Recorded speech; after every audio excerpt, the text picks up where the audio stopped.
Hi. Hello. Sorry, I need to, like, as usual, do my weird little thing on YouTube. But by now, I have actually learned how. So, yay! And also, it's Friday. So, sorry, I'm feeling my chair is like really up because I've been working at my microscope. I've been finishing my earrings that are in my bath with acetone at the moment. I will be like useful in just a second if this works. Yes. So today is Friday and we're going to talk about art news. So now you're going to see my iPad. I think I look like really white. Is that any better? No, it isn't. Again, I have to put my proper camera on, but it's not working these days, so we get all we can. And also, I mean, this isn't my job, so I do the best that I can with what I can at the moment. So, apart from this like 2-minute long nothing, hi, my name is Joy. I am an art jeweler and I am hosting now this thing called the Art Break Club. And yes, I'm really proud about this name because the idea is that we take a 30-minute break each day and we share things about art. And I'm trying to give like different themes to each day of the week so that you know what you're interested in and you can just check in that day or every day if that's what you would like to do. You know, you're gonna find me. So today is Friday, and on Fridays we share art news, and then Monday we're going to discuss the documentary on Hilma af Klint. And please go and watch it. It's amazing. It's absolutely worth it. The link is in my community, and it's in a community post, but I will link it under this video once I finish the live as well, because I think it's absolutely worth it. And so, as you have imagined, on Mondays we talk about like documentaries and books and stuff like that. On Tuesdays I actually work. I do some goldsmithing and we talk about themes that are relevant for the art news. On Wednesdays I was thinking about talking about craft, but maybe that could be changing a bit because I had a conversation with one of you and I think I'm thinking about something else, but you'll see. On Thursdays, I learn how to draw because I've never learned how to, and I hope you'll do it with me. And on Fridays, we talk about art news. So let's just dive into it because 30 minutes just fly for some reason. So there are two big news. One is not actually from this week, it's from last week, but since last week we were talking about freeze, it's just slipped to this week. So the first big news is going to be Art Basel. Art Basel went quite well, apparently.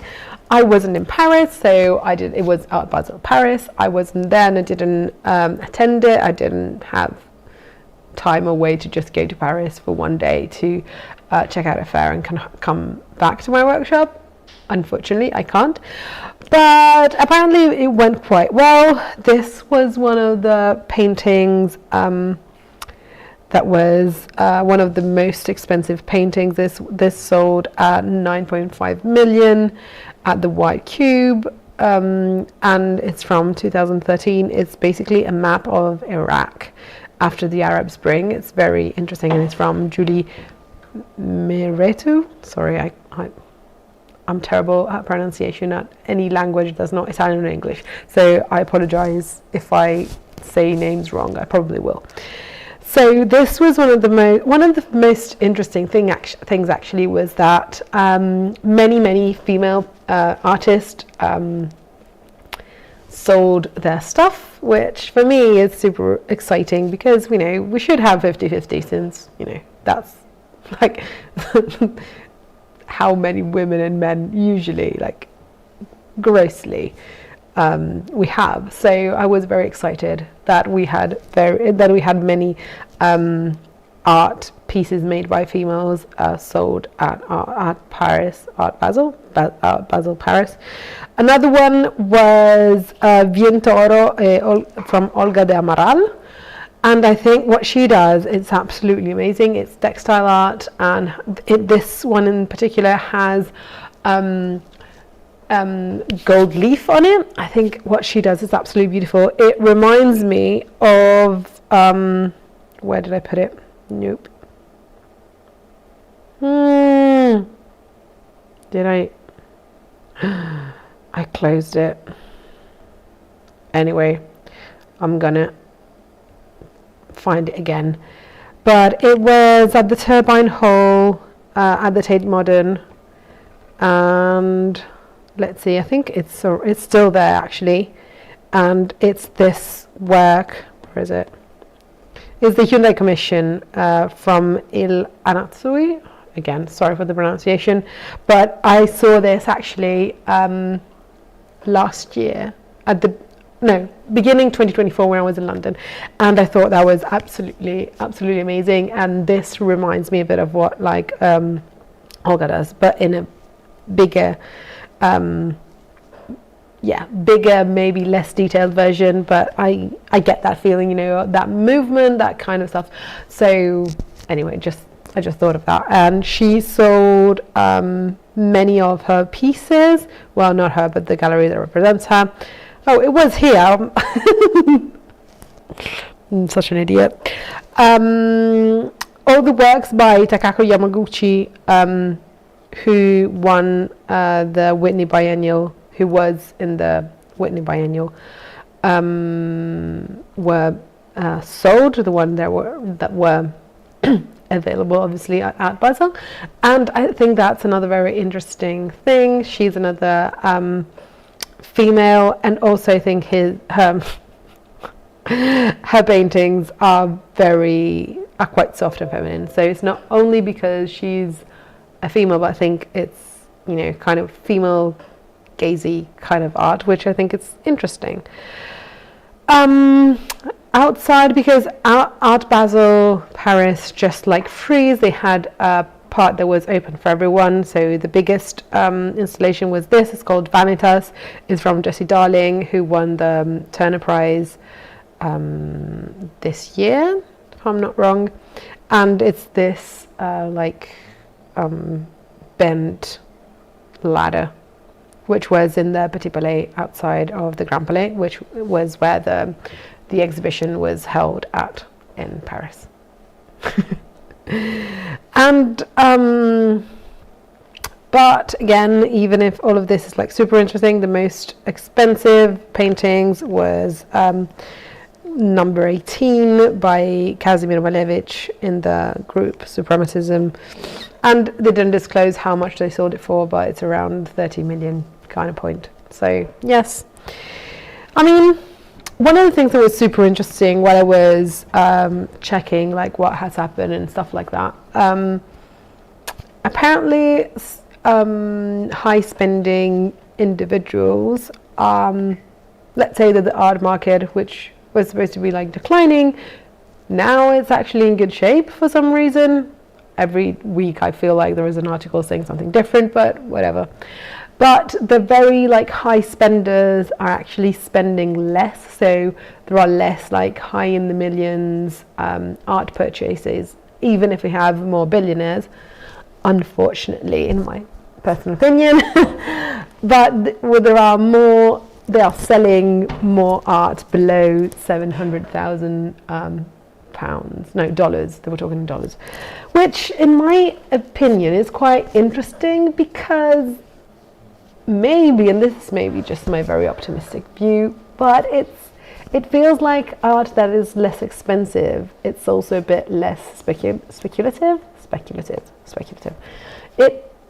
Maybe it's not, and I'm completely naive and completely wrong. I can absolutely be, but it feels a bit like that in my opinion, because they're not only buying, you know, painting, which is still like the most bought form of art, but they're also buying, you know, prints and sculpture and other kinds of art, which makes me have some kind of hope that maybe art is not, well, it will always, if our market stays how it is now, art will be seen as a form of investment and everything that entails. We can have a discussion on that. I think it's a quite interesting but quite sad, in my opinion, topic. But we can have a conversation about that if you'd like to. But I was really sad while I was reading about Frieze and Art Basel and the fact that places where they have lower regulamentations and they have more money laundering are where the highest art pieces are sold. And I think that's not right. That's not why I love art, honestly. But one of the things I like the most, while I was here working, when I work, I usually just put something on my iPad, either an audiobook or a YouTube video or a movie if I'm really tired and I want to, or if I'm really sad and I want to put something that's comforting. Only really comforting movies. But I was checking out some videos from Art Basel, and one of the things that I liked the most were absolutely these sculptures by Lynn Chadwick. I think they are amazing, so I just wanted to share them with you. This is not a news, not part of the news, it's just that I really like them, so I wanted to share them with you. So going on, yes, this is Lynn Chadwick. He's represented by Periton. Another thing that I found really, really interesting is that from this study that I will link below so you can have all the sources that you want or that you need. One of the things that I thought was really interesting is that basically all of the art, this wasn't a survey only on Art Basel, Frieze or big fairs, but it was on the state of the art market, let's say. And one of the things that was really interesting is that most, if 70%, 75%, something like that, of the art pieces were sold, maybe more than that, maybe 80%. Anyway, a very big amount of all of these art pieces that were sold through galleries. And for me, as an artist, that's a really interesting piece of information to have, because I think there is always, at least for me in my personal experience, there is always this thing with galleries, that they can open doors and stuff like that and have all the right connections and everything, but also they keep 50% of 50, 30, depends on the gallery, depends on who you are, what name you have, whatever. Yes, absolutely, but still they keep a big chunk, which, it's fair considering if you're a nobody like me and you want to sell through their client list and they are the people who are gatekeeping that client list, that's fine. So I just think that's very interesting that since the art market is basically based on the idea that you buy, well, the speculative one, not the one where you buy stuff just because you like it, which is what I honestly would like, but I know that's just naive and completely idealistic. But in the speculative market, you need to have somebody that tells you that thing has value, because you're not buying it because you love it or because you think it's important or because it resonates with you. You're buying it because of the value. So if you don't have a gallery or an expert or an auction house that tells you this has value, then that thing probably doesn't have value. And so I think that's very interesting. And yeah, that's just my opinion. Anyway, going on with fairs that were happening and these kind of news that were happening this week. One of the interesting one was Asia Now. I forgot to mention it in the video from Friday. They also had performances. Also, this website is done incredibly well. It's a really nice website, in my opinion.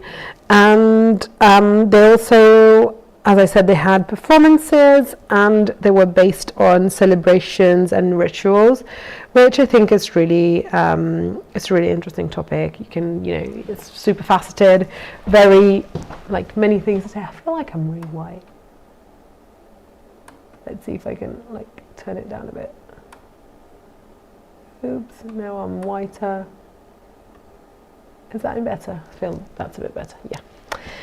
And so this is still in Paris, it has closed, so I'm sorry if I didn't mention it last time, but I just wanted to show you the website actually, because I think it's really, really beautiful website. And if you have the chance next time to go and visit it or to be part of it for some reason, I think it's, it's really well done. So actually I was wrong. Asia Now is actually open. Sorry about that. It's still open. It closes on the 3rd of November and it's very, very beautiful. And as I was saying, if you have the chance, just go and visit because it looks like amazing. As you can see from their website, it looks like it has so many different point of views and different mediums, art forms, ceramics, some installations, some paintings, some what's the name? It's Friday. I'm sorry.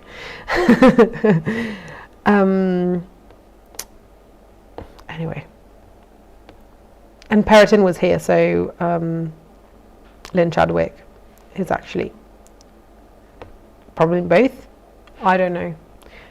I mean, Peretin is a huge gallery, has so many artists that's representing. So I think the ones that I saw about Lynn Chadwick were at the at Basel. But if that's something that's important for you, just check it out and be sure before you go. So yeah, Asia Now is going to be open until the 3rd of November. Absolutely worth it. And the other thing, and where did I put it? Not here. One of the websites that I have always found super helpful if you're interested in what's happening in the world and all the art fairs and all the art events, I use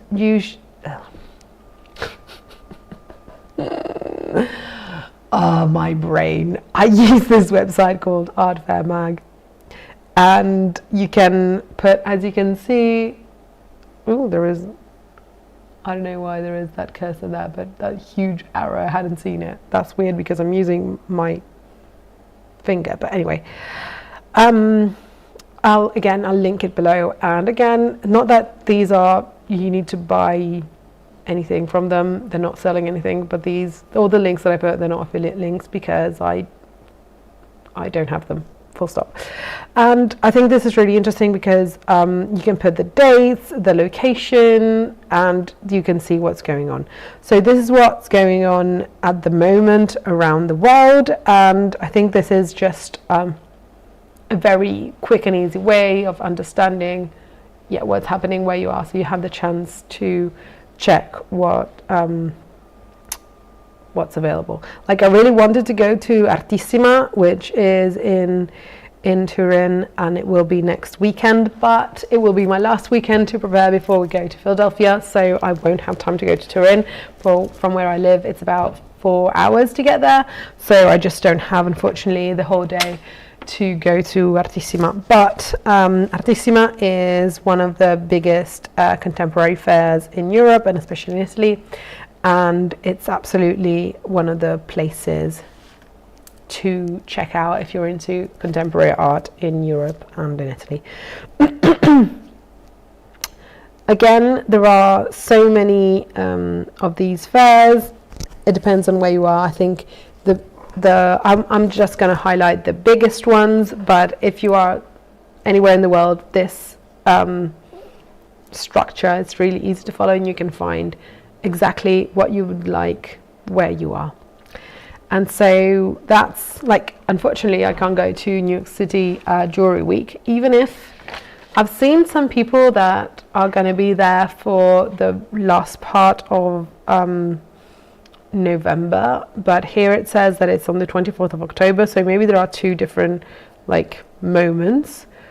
But yeah, as you might imagine and see, most of the art fairs are around painting and either old masters, new masters, but still there is, I think, a big divide between design and art, and there aren't that many art fairs that actually work with both, even though like ceramics I think is getting a free pass about around everywhere. When you have installations, I think it becomes a bit easier because then you have mixed mediums and everything, but yeah, I think there is still a bit of divide between design and art. Like Pad London, for example, it's more on design, even if personally I believe that what they are offering should still be considered art, but that's an issue for another day. So the other big thing that happened actually last week, but we didn't have time to talk about it because freeze, is the exhibition on Siena that just opened at the Met. If you happen to be in New York or around that area, please go and see it.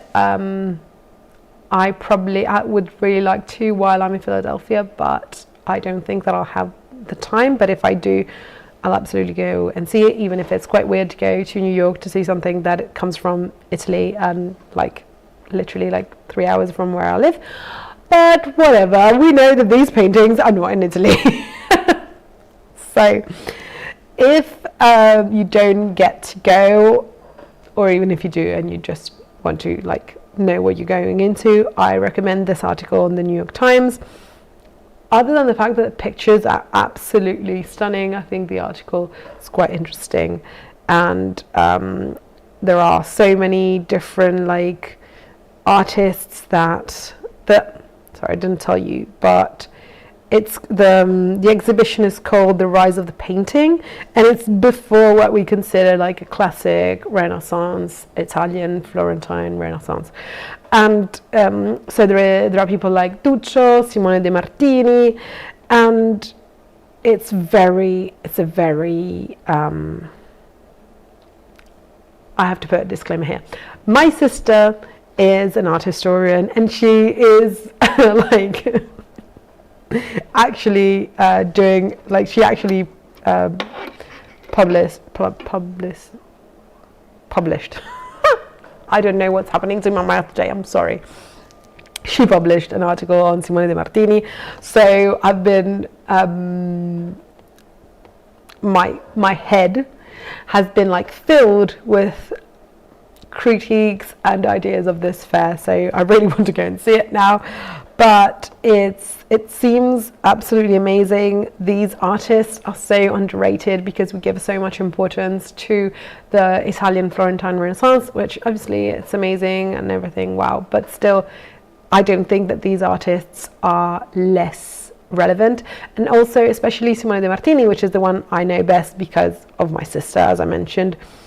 I think it's really, there is a dramatic fun to it. I think they're saying that they wrote about it here in this article as well, which I thought was really funny, because everyone seems to think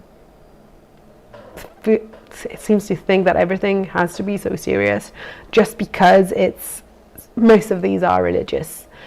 And so they need to be so serious, and they didn't, because people weren't like serious all the time in the in the 1300s.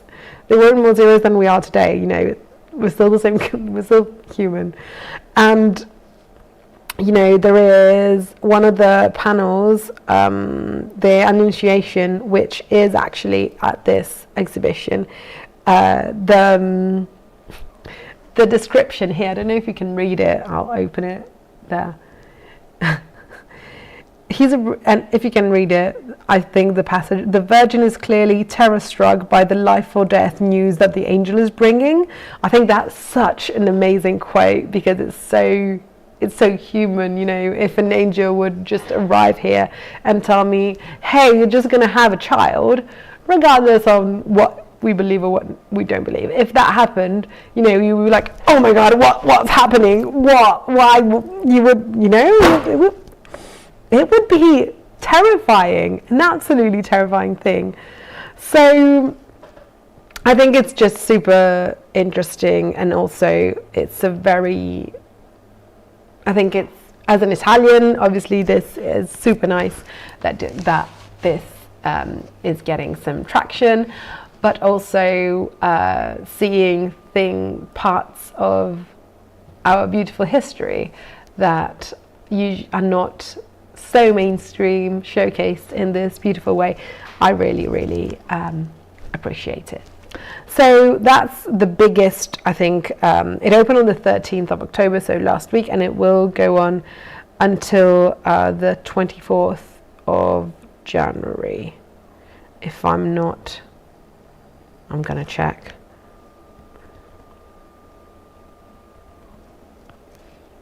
But I'm kind of sure. And why did I put the Met Siena but exhibitions? So the 26th of January, or the 24th, 26th of January. So if you happen to be in New York in that time period, it should be absolutely worth it. I've seen some of the paintings when they weren't in New York, obviously, and they are absolutely worth it. And with that being said, I hope that I've shown you enough of the beauty that's happening in the world and the news of our art market. If you want to know more, if you want to know anything else, let me know. I can shift. I mean, I have a bias towards what I find interesting, so if there are other things that you would like to talk about, please let me know, and I'll try to insert those in the art news. Now the biggest art fairs have passed. We're going towards like a more peaceful, tranquil kind of moment for art. So the art fairs that are coming up right now are, you can see them here. They are smaller art fairs, apart from Artissima, which is quite big. But other than that, and it's only 3 days, we'll have to wait for Design and Art Miami for the next big one. So we'll have a month where we can just talk about art fairs and news in a more tranquil way, I think. But we'll see what happens. Maybe something incredible will happen, or I don't know, somebody will find a painting, lose a painting. They apparently found a Picasso the other day in Capri, which is like, I would like it if that happened to me. It won't, but it must be nice. Anyway, that being said, I hope you have a wonderful, wonderful weekend, and I'll see you all on Monday, where we're going to talk about that incredible documentary on incredible painter and human being, Hilma af Klint. And please, please watch it, because it's so worth it. Believe it, it's so worth it. I'll finish now. So I'll see you on Monday, and I hope you have a wonderful weekend. Bye. Oops.